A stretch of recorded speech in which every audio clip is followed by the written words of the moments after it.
Sound mafia বলছি রে। খারাপ সময়ে আমার মুখে হাসি থাকে, তাহলে ভেবে দেখ, ভালো সময় আসলে আমার কি অবস্থা হবে।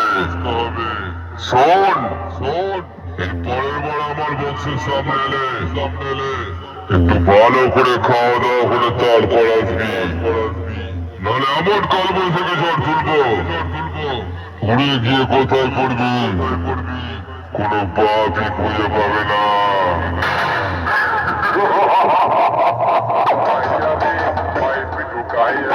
নিজেই